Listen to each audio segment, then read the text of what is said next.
Oh, sailor, have you found your perfect sea? The reason I'm looking at the word emancipation is because it is such a core concept in the ideological narrations which are transpiring today. As I've said in an earlier lecture, I actually think the dominant ideology of our elite, which doesn't even get recognised by them as being an ideology, is the ideology of clientelism. And in this case, I'm using the term ideology to identify a set of ideas which dictate action. And they do so without people even consciously realising that that's what they're doing. But that's exactly what they're doing, that certain terms are being favoured, certain narrations are being set up, or being circulated, which enable the empowerment of a group whose function it is to instruct people, that is, to emancipate us. Now, the deranged way in which this concept can be used, and in fact is widely used today, has recently been shown in a documentary on Netflix by Colin Kaepernick, the American footballer who couldn't get a contract, who took the knee. Many people would argue that he couldn't get a contract because of taking the knee. The problem with that argument is that taking the knee then became ubiquitous. Colin Kaepernick has become a celebrity and he's got this show with Netflix. So you've got a whole lot of people in positions of various commercial authority or information authority who think that he's a very serious individual and his ideas are really important. And in fact, that taking the knee gesture has become ubiquitous. So now the Australian cricket team take the knee against racism.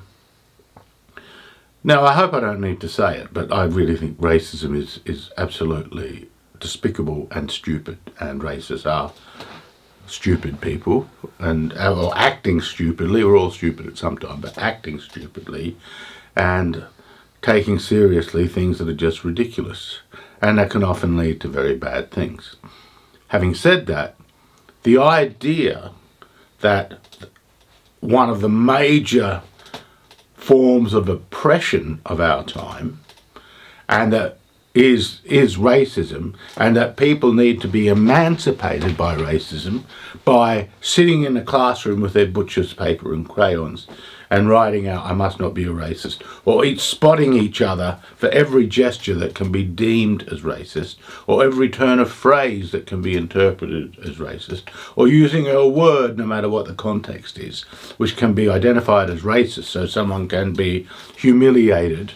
All of this is indicative of the fact that the trope of racism is far more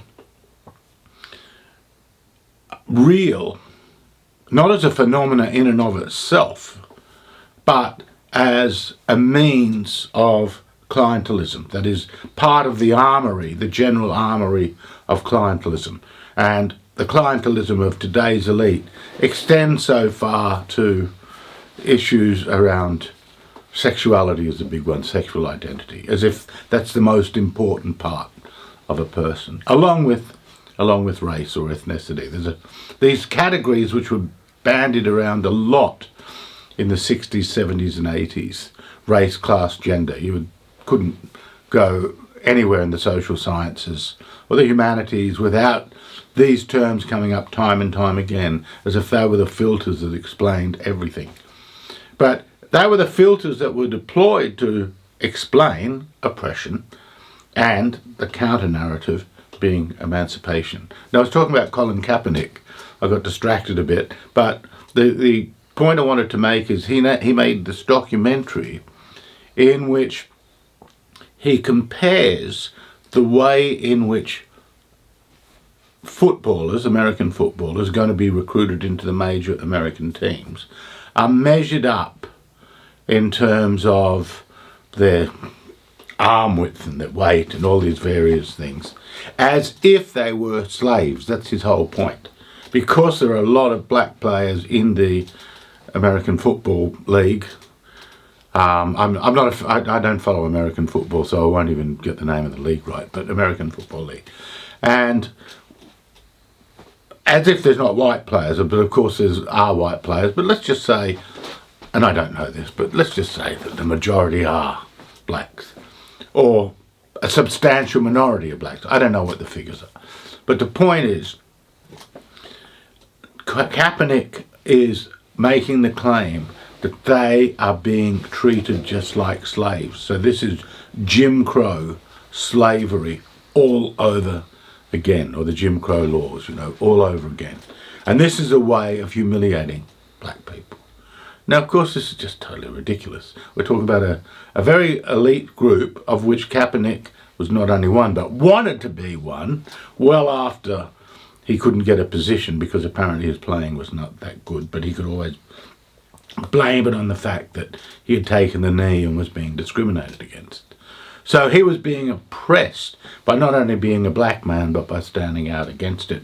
And then he's now enabled by Netflix. I don't know how many black people are the major shareholders in Netflix, but you can see the line of reasoning that how come then, if this is really the case, there's all these white people enabling this narrative in which their own racial identity is somehow not supposed to count because they are sorry or they are enabled. You see what a nest of confusion and brain farts all this is.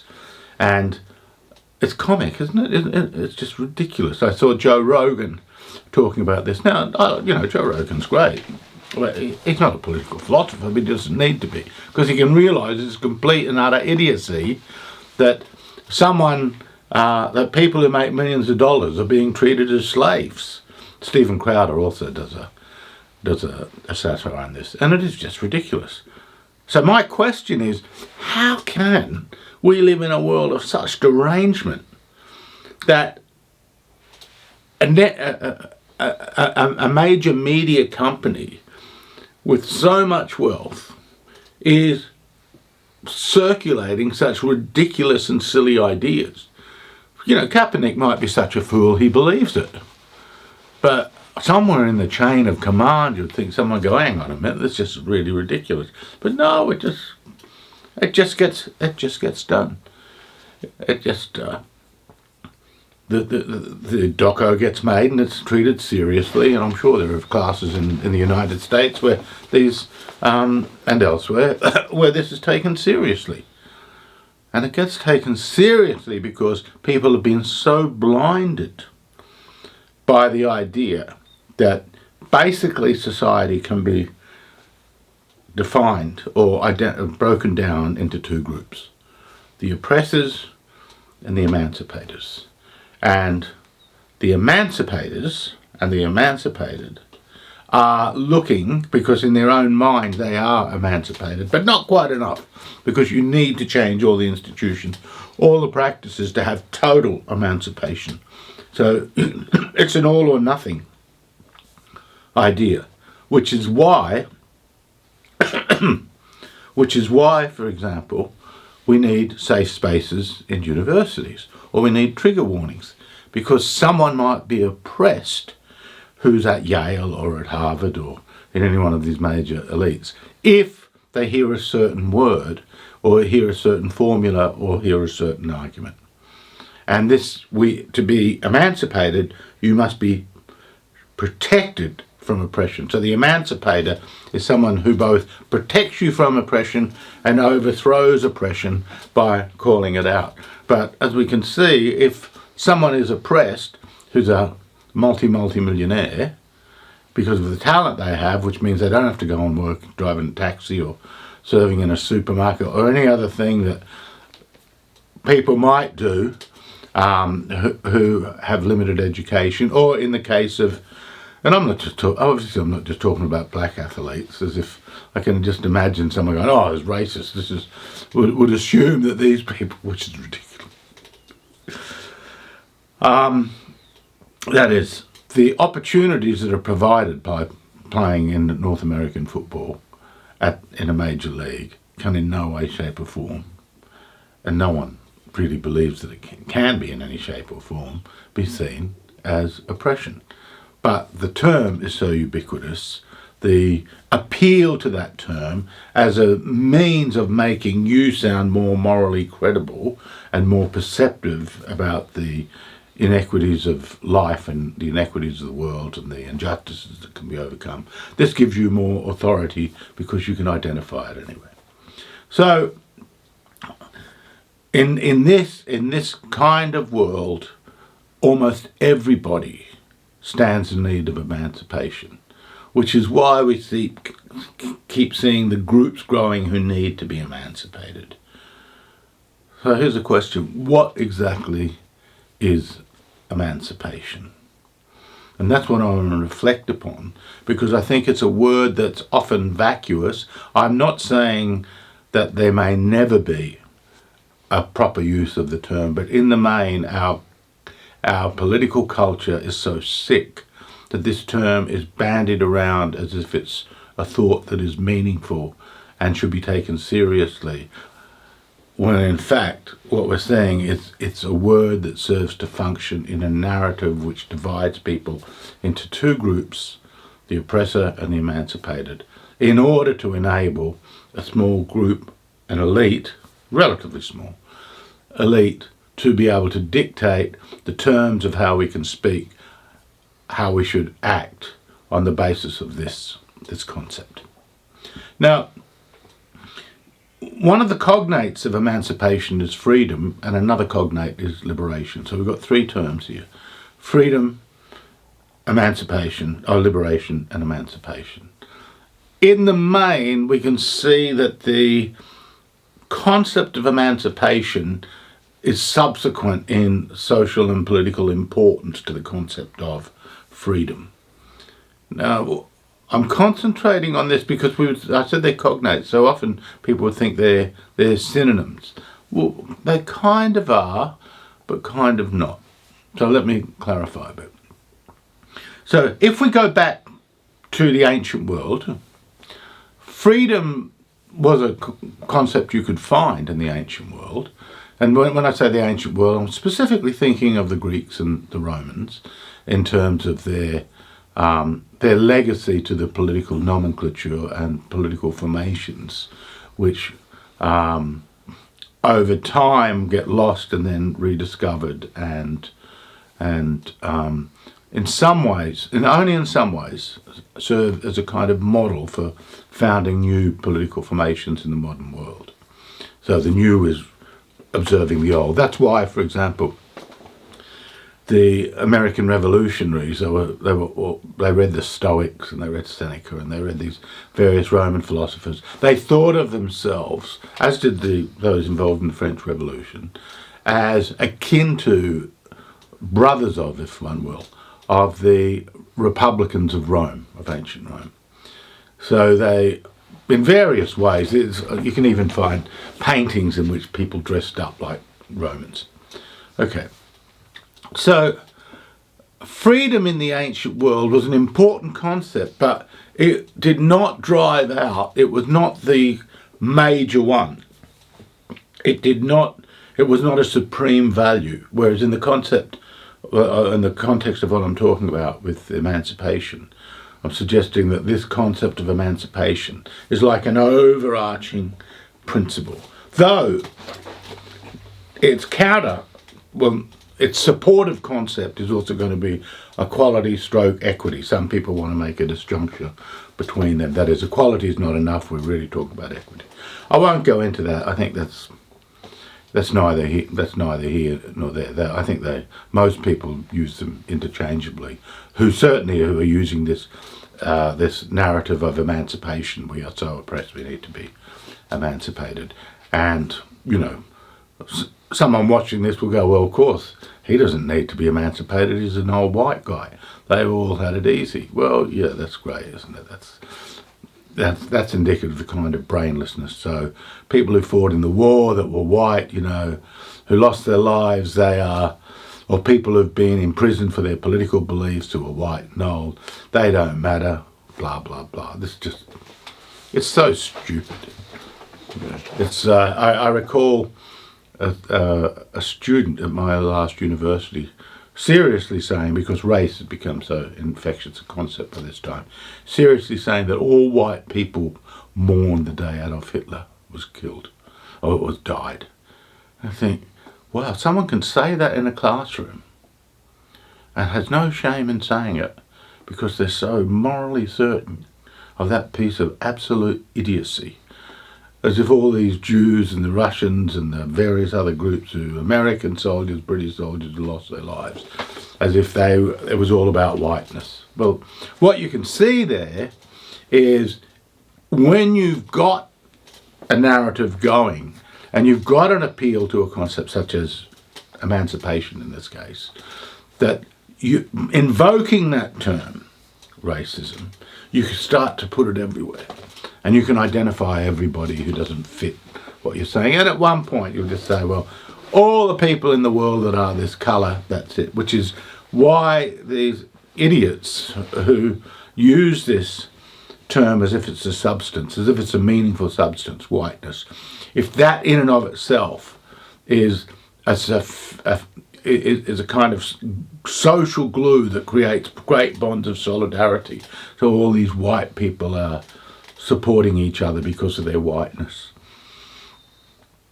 You know, what kind of world you live in? You just have to ignore so much history. You just have to ignore basic psychology, just basically what people do. How many people like someone just because they're of the same colour? In fact, what you'll find, of course, is most groups, insofar as they hang out with people for various reasons of the same class and of the same social position, and then in the suburbs they're in, and blah blah blah, the practices they engage with. So in certain practices you might be, if you're white, more bound to deal with more black people than you would in other practices. So there are reasons why groups tend to drift into other groups, but also, that is, groups tend to gravitate around each other. And it may well be, in fact it is the case, that certain social and to some extent even economics, along in terms of the division of labour and what tasks people perform, that there will be certain common features. So where, for example, you have a lot of black people and white people in the same kind of industry, there they've got a world in common. Where you've got groups of people who, especially those that aren't so economically mobile, you'll tend to find that they tend to be more like people of their own group, and there's all sorts of reasons why. They're not good, they just are the reasons they are. Why you've got suburbs or areas where you have members of predominantly one group gathered together. It can be a ghetto, it can be an area where there's more wealth, whatever. But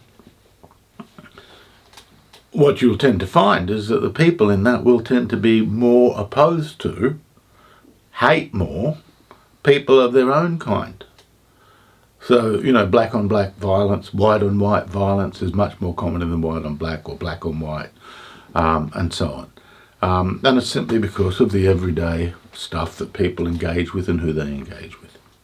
So, emancipation, social groups. Yes, social groups. So, it's no accident that the idea of emancipation has been bound up with a narration around identity politics and certain group formation, as if an identity and a group, as if they have an essence and you are able to identify what that essence is, and then you're able to build the norms and stipulate what norms belong to what. So that's why you're a race traitor if you think X, Y or Z.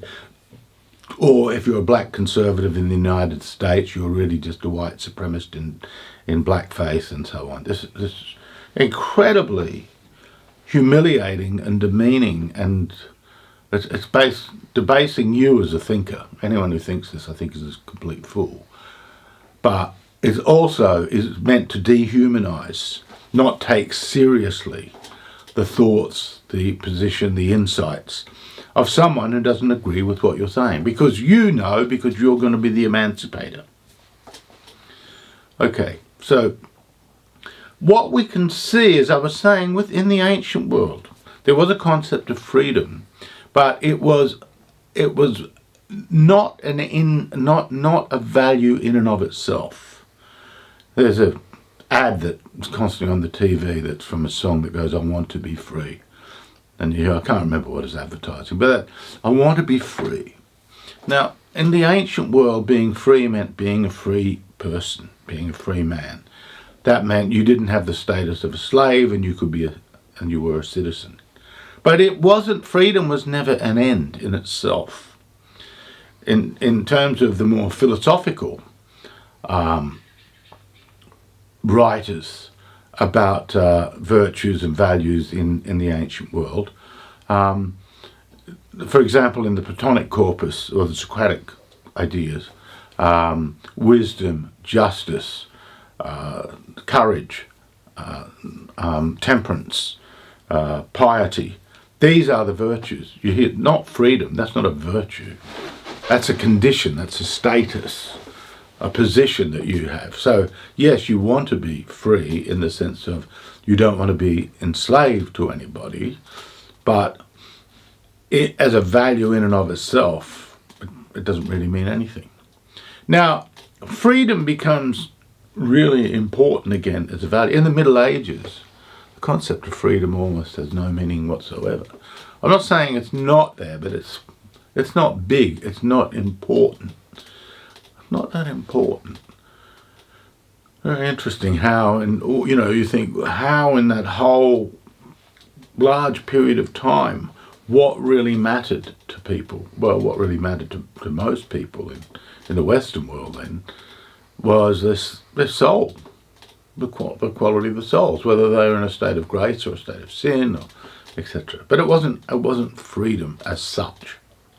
But in the modern world, the concept of freedom as a political concept tends to surface again, because you have a new class of people wanting to break away from the chain of command that had once served a purpose. I spoke about this in a recent lecture, might have been the last one or the one before.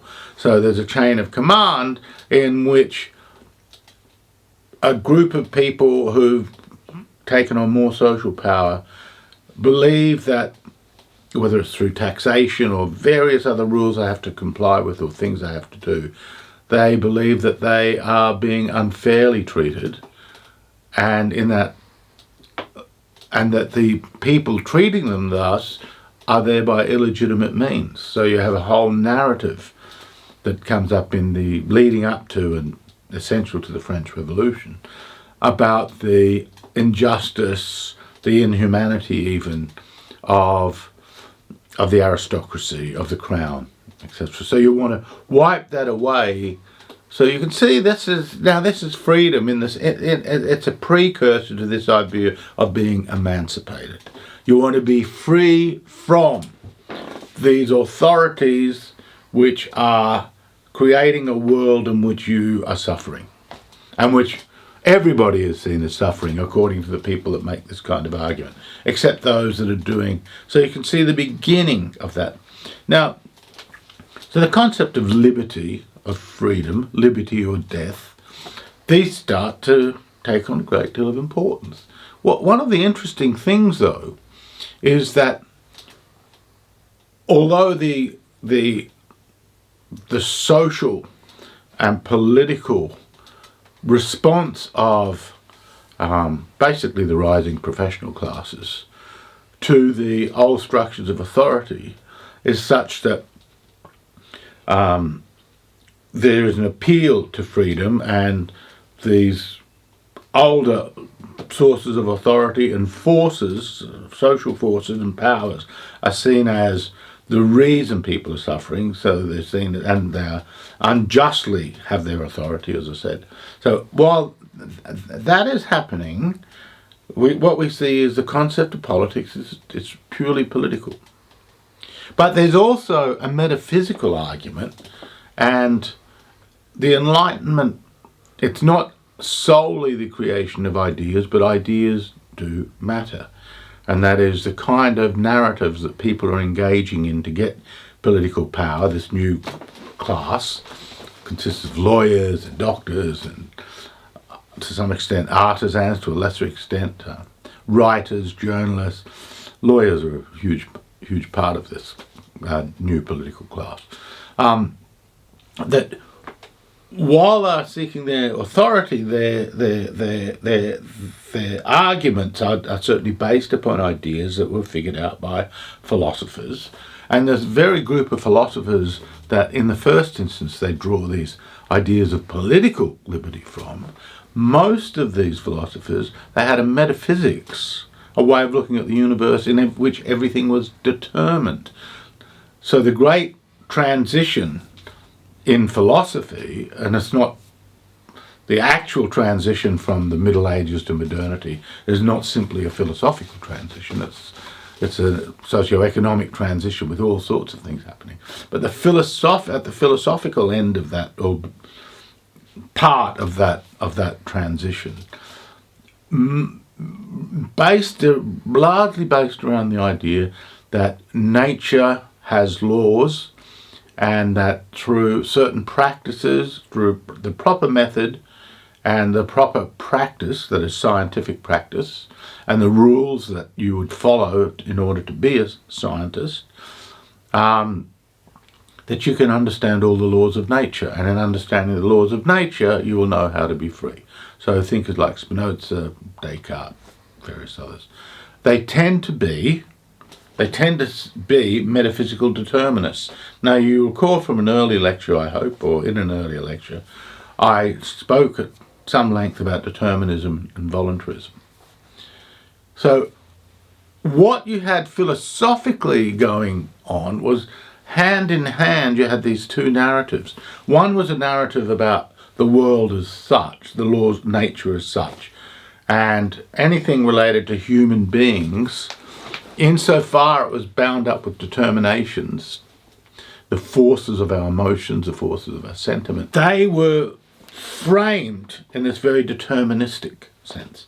Whereas when it came to politics, it was really framed in terms of what we want, what we are seeking, the kind of constitutional type, the kind of elimination of a certain kind of political authority, the way in which power is addressed, and this is ideas that lead to a more theoretical, democratic understanding,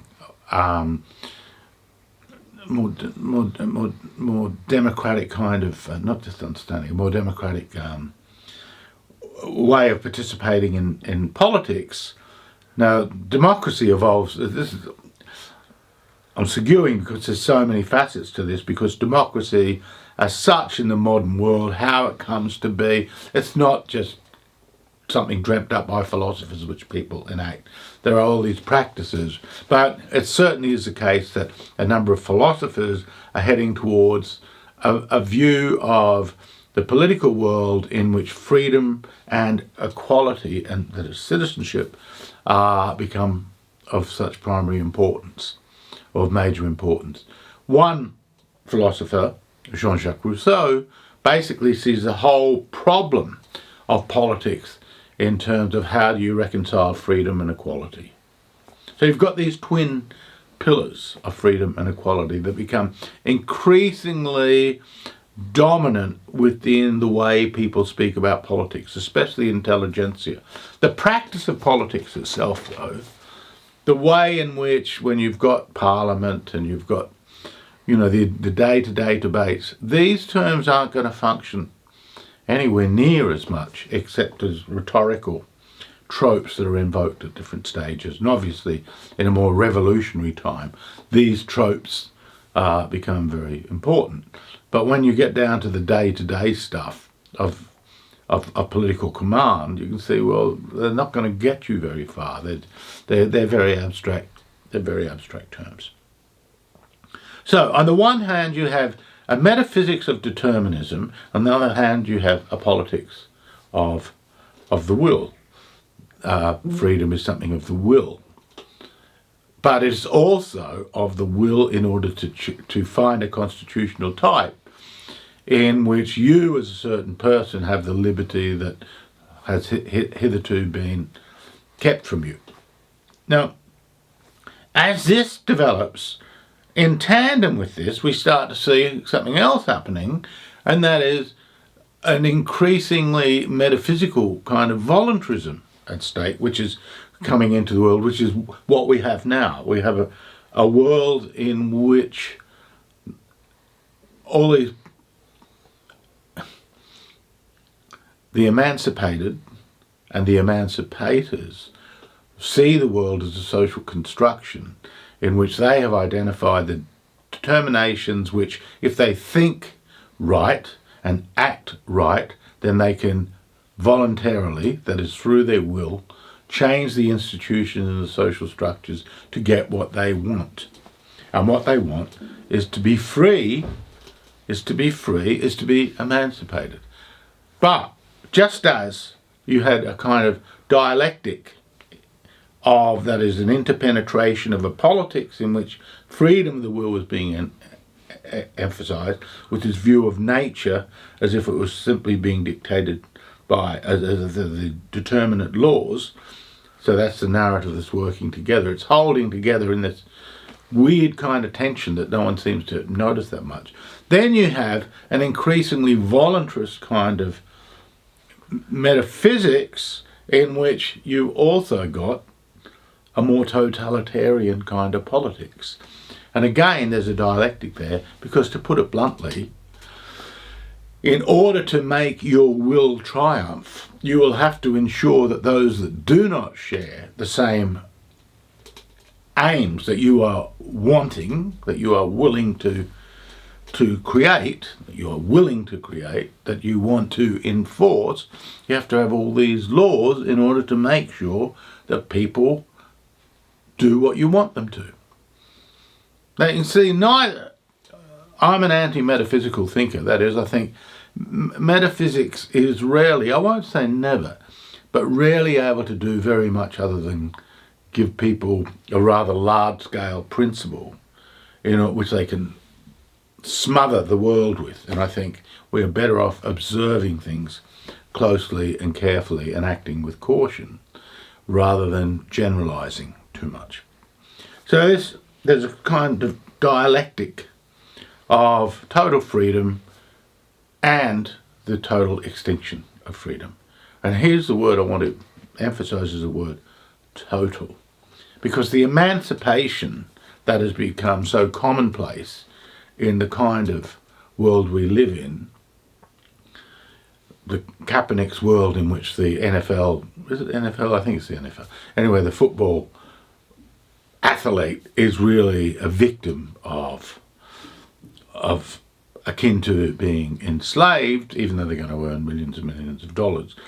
We can see that in order to see things this way, you have to have not only largely distorted reality, but you're going to have to humiliate and try and find a way to make sure that no one can challenge that, because it is so damn stupid. So you will need to find ways to punish people who don't think like you, which is exactly where modern journalists, the cancel culture, school teachers today, students at school and at universities, so ready to be hostile to anyone that challenges their view of the way the world is. Because what they're really challenging, that is someone who says, Kaepernick's full of shit, this is just laughable. Or this idea that identity must mean something. So if you are black, you must think this way. If you are white, you must think this way. If you are white, you must be a white supremacist. If you are black, you must be a victim. So Kaepernick's a victim, Oprah Winfrey's a victim, etc., etc. So anyone who challenges this, they have to be silenced, because they're a threat to your narrative of emancipation. But the reason they're a threat to it is because your narrative is so damn stupid. There's nothing in it. It's vacuous. You have to be a brainless moron, which universities are very good at cultivating people to be brainless morons, because it takes quite a lot of effort to drive out the various associations and the information you have, in which you can see that some black people are arseholes, some white people are arseholes, some this or someone is cruel, someone is kind, someone has an opportunity, someone does not. Life is hard. It doesn't mean if life is wonderful, that is, if you are born wealthy, it doesn't mean you will have a good life. Who knows what's going to happen to you? You're not going to be free from disease. You're not going to be free from heartache. You will have more resources, and that might alleviate it. But this goes right back to Karl Marx's envious stuff when he's writing on money in an early writing of his. Basically, if you've got money, then you've got everything you want. Well, that's just rubbish. And only a thoughtless moron would think that it's not rubbish. Because it doesn't matter how much you have, you can suffer. And indeed you will suffer. Everybody must suffer. That's a law of life. And there are some laws of life. But you don't want to care about that, because what you want as one of the emancipators, one of these kids going to college, who, and it might be you watching this, who present yourself as if you are somehow a victim because of your sexual preference. By the way, in a world in which sexual preference, people just generally don't really care about sexual preference anymore. But if you have to make it so important to your identity, it's not just something you do, but what you are, and you need the world to be built around what you are, because you want to, here I use this word advisedly, determine what kind of behaviours and structures are tolerable for your own, what you think is your flourishing, your emancipation, then of course you'll need to shut down other people. You'll need to cancel them. You'll need to make sure that they think just like you, which is they need to be a moron like you are, because you think that's being thoughtful. So these kind of narratives and behaviours that have gravitated around emancipation, it's not an accident that the narrative of anti-oppression leads to more oppression. It's not an accident that what is supposed to be an anti-elite, a way of taking away the power of a ruling elite, is actually the means of an elite empowerment. But it's the empowerment of a group who talk and think a certain way. So if you don't talk and you don't think this way, you're not allowed into the club. You won't be part of the elite. But the whole purpose of the elite is in order to gain the resources that come from speaking this narrative, and also in speaking this narrative, you will gain the resources. And the resources that you will try and garner, of course, or try and get hold of, are those that come with jobs, job opportunities.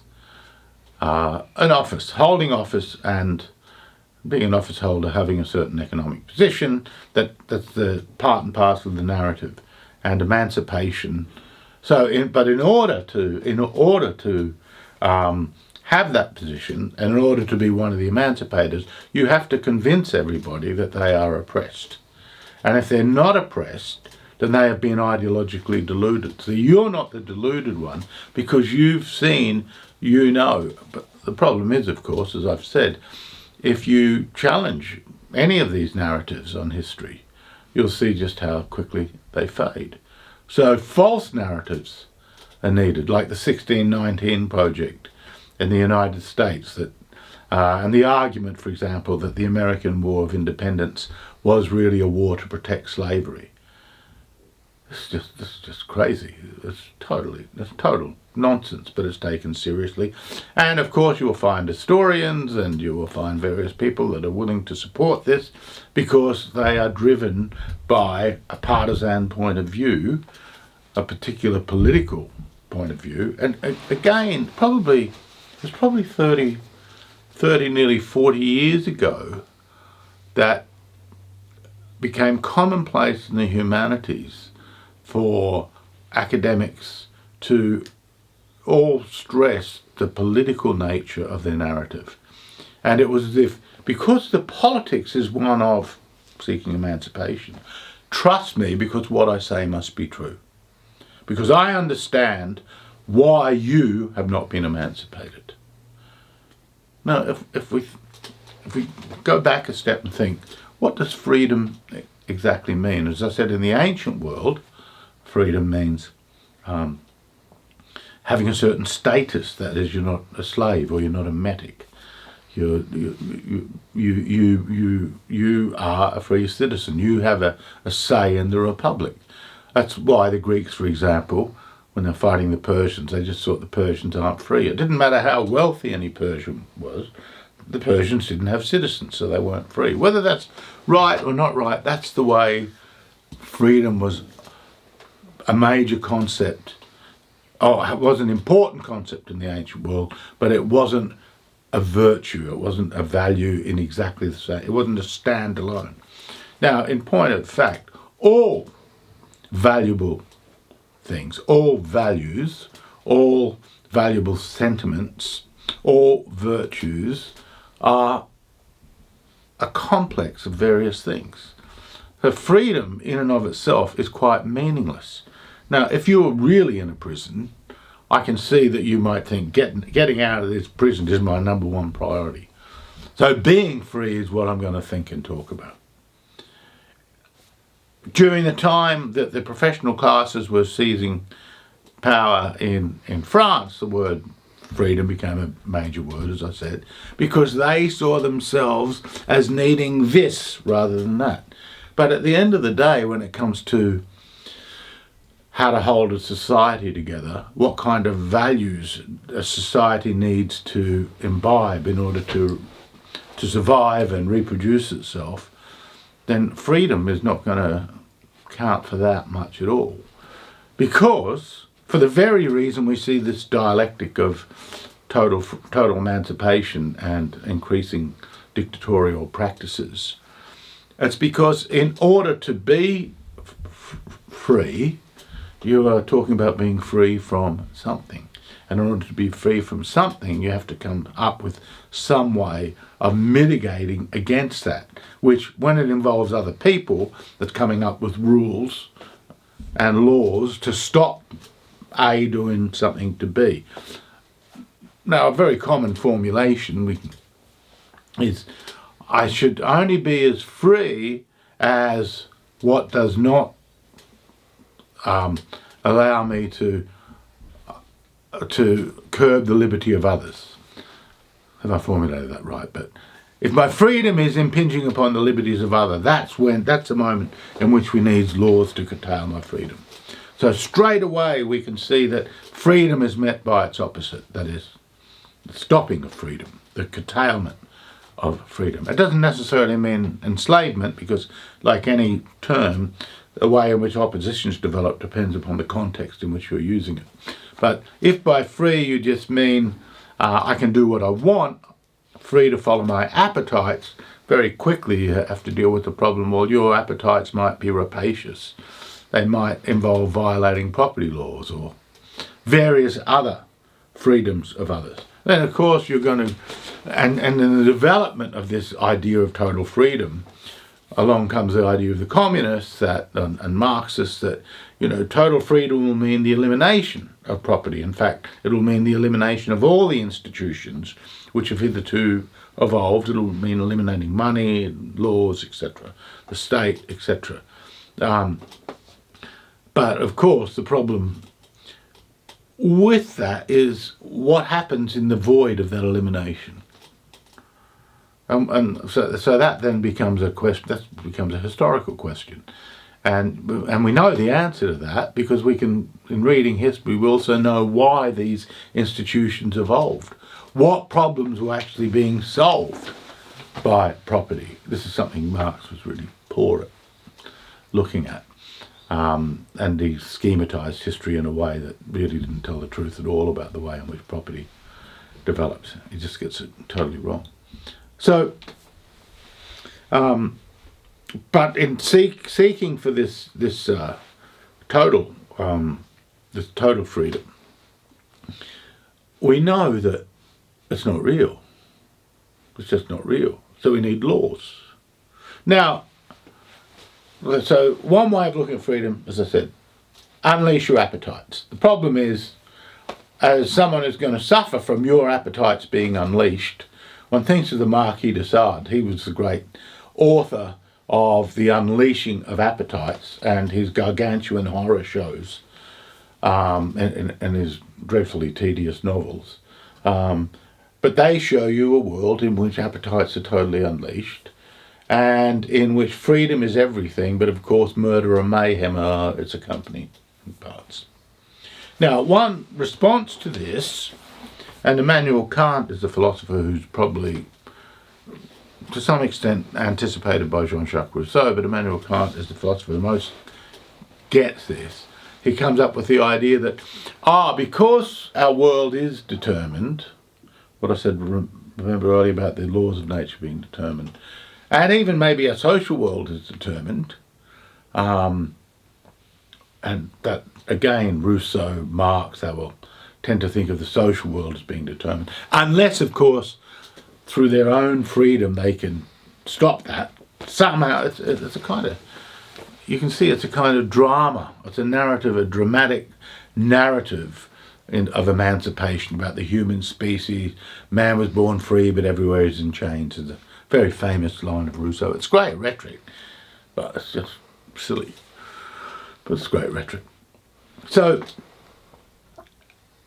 Immanuel Kant recognises that if we are determined, then the only freedom would be in giving ourselves a law which we ourselves obey. That is, you can see the irony of this. We have to have a law to be free, but the law is something that can't be determined from nature. It has to be our own reason manufactures the law. So we come up with what he calls the moral imperative, which is act in such a way that the maxim of your will become a universal law. Now, you can see that this way of thinking fits a way of thinking in which the world is something that you might be able to, because Kant is very clear on this. He said we can't be sure that we can create the world we want with the world. But the radical tradition has just forgotten that we can't be sure to be. We can create the world we want because the world is a social construct. And if we re-will the world, we can take the parts and move them around. We can get the kind of outcome we want. We can have this, which will be an outcome of emancipation. And so what will that be? Well, it can't be that all our appetites will be left to do what they want, because that would mean curbing other people's appetites. So then we go back from this kind of metaphysical language and claim, we go back to a political formation in which, as I've said, you need a group to decide what would be free and what wouldn't. And, well, straight away, you have the problem of what constitutes someone's liberty. Is it doing what you like? Well, for some groups, yes, and for some groups, no. Because if you just do what you like, you might be hurting someone. Now, this idea has become intrinsic to the narrative of emancipation now. So that just doing what you like and doing what you want to do, you may be unconsciously harming other people. So this is the argument again about race theory, the race theory is taken on in the US. The very existence of the whites perpetuating their behaviours with people like them is what's oppressive. The very assumptions that straight people have about the way the world is, the way the family was oppressive. So someone was oppressed as a gay person if they could not marry someone. They're oppressed as is, according to this thinking. Because everything really has to be seen in terms of having. And this, again, is another problem. Because what we're seeing is when we're speaking of total emancipation, we're going to quickly veer into this other norm of equality, which I spoke about last week. But the problem with equality is you can't have it, you can't deliver it, because you always need someone to dictate who can get what. Usually, if people just do voluntarily, market transaction, that's one thing, but market transactions are rarely allowed to just be, because there's going to be taxation involved, there's going to be property law involved, and we can start seeing all these other social contingencies which have evolved over time, involving aspects of human interaction which cannot be covered by that term. So, we're seeing the limitations of the term equality and the limitations of the word emancipation. And those limitations ultimately are indicative of the fact that in and of themselves these terms are not real. They may have rhetorical importance. They have, for a certain moment, they may have a meaning. But to turn them, hypostasize them, that is to make them the all-important principle in which you constantly appeal to, well, it just ends up in being quite crazy. So, in being quite crazy, it's also furthering a culture of total materialism. And in many ways, it is to compensate for the paucity of the end game, that is just having stuff, which very few people are satisfied simply by having stuff. Having stuff doesn't make your life good. It just means you got stuff. Now, you might say, oh, that's easy to say if you've got enough stuff. It's true, everybody needs some stuff. But how much stuff and what makes a good life with stuff, that's a whole other ball game. And either you can decide to be serious about that, or you can just keep blabbering as if it all depends how much food you got on the table. I mentioned this again last week. As if the way in which you could identify a life as being good or a society as being good is simply how much stuff they've got access to. This is appalling. So, to compensate for this, because the end game of emancipation in this sense is so empty, the intensification of the feelings, the moral feelings around the narrative of anti-oppression, anti-domination. You are dominated if you do this, this, and this. This world is dominated by these people, these practices, and we will liberate you from these people. We will liberate these practices. The word transgression was really big in the 80s.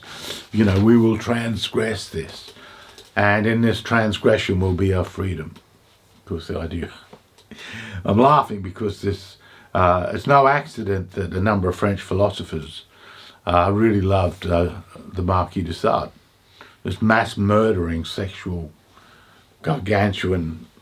The word pervert is too nice. I mean, his sexuality involved rape, torture, murdering of children on these great big carnivals of mayhem.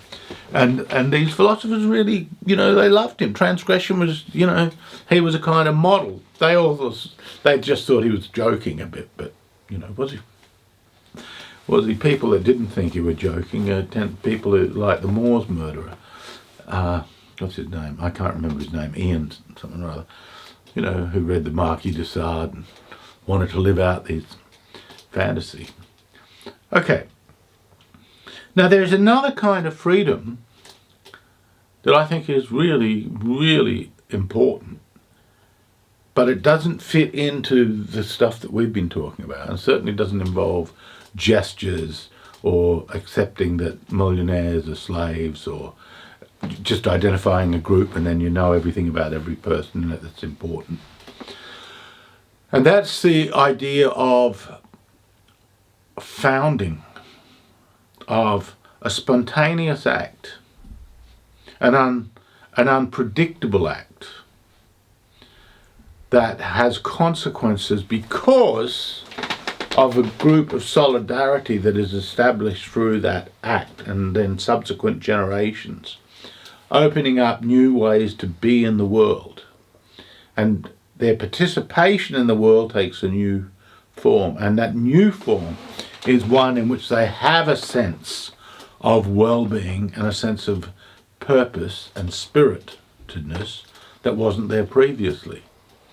So relating this to what I was saying about this, on the one hand, the emancipation is really quite an empty and vacuous kind of end game. It's just everyone should have stuff. It's, in that meme I mentioned to again a couple of weeks ago, people looking over a fence at a game. Another one, people being able to throw stuff into a waste paper bin. These moronic, idiotic examples of analogies of how to understand the world and the meaning of life. So the spiritual intensity of these young people, mainly young, and but mainly young. Actually, it's not just young. I see all these people my age believe this nonsense. There's a spiritual intensity because this gives them their meaning. This is their religion. This is their ideas are their idols. Of course, there's no good end to this because it's not real. It's not real at all. It's a fantasy, and maybe the human race is a creature in which the fantastical is its most important element. I'm quite happy to accept that, and I would just say, well, there's better fantasies and worse fantasies.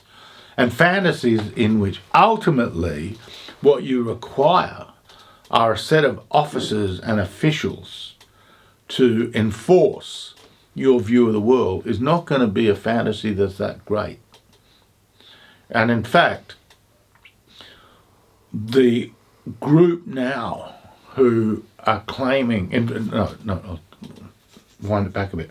All the political groups, whether it was the Jacobins or the Mountain in the French Revolution, whether it was the Bolsheviks, or whether it is the so-called woke, but the elite operating in North America right now, in Western Europe, in Western countries, I should say, right now, that these groups are the most tyrannical, more tyrannical than any kind of elite was in the Middle Ages. More tyrannical. At the moment, we're only seeing people losing their jobs. We are beginning to see some incarceration, but this narrative. But if we look at what the Bolsheviks did or what the Mountain did, there was a moment in which to protect the narratives and the empowerment of the elite that survived on these narratives and practices, they had to kill people. So I'm very glum about this because it's difficult to see any other way that groups were able to keep their power when their power is predicated upon an understanding of the world that has no genuine basis in reality. That is, they're protecting a fantasy. And in protecting a fantasy, force is needed to be able to do that. So, let me just... Where we're at now is empowerment, the concept of emancipation, which it's interesting, it's empowerment becomes another cognate for it, because to be emancipated means you must empower those who've been without power. And power in itself is a good thing, which power again means, access to office, access to resources, having authority, blah, blah, blah. To be emancipated means that you have to learn to see the world a certain way. You have to accept that the world is a certain way. You have to accept the elite that educates you in the way of the world. And therefore, the talk I will give next will be about privilege. because it is predicated on the idea that everyone is privileged but this group who are going to be emancipated. And in some way, shape or form, there's this mystification, this process of mystification, in which those doing the educators, those with power, are saying that they belong to and are part of the powerless. That's a great con job. And I'll close this little talk with a saying of Baudelaire's, Charles Baudelaire, the great French poet. And he said, the greatest trick of the devil was getting people to believe he didn't exist. And the great trick of today's elite, who empower themselves through this narrative of oppression and emancipation, is having people believe that they are not an elite, that they are of the people, that they represent the oppressed. But in fact, we are now seeing how a class of oppressors is built. Thank you.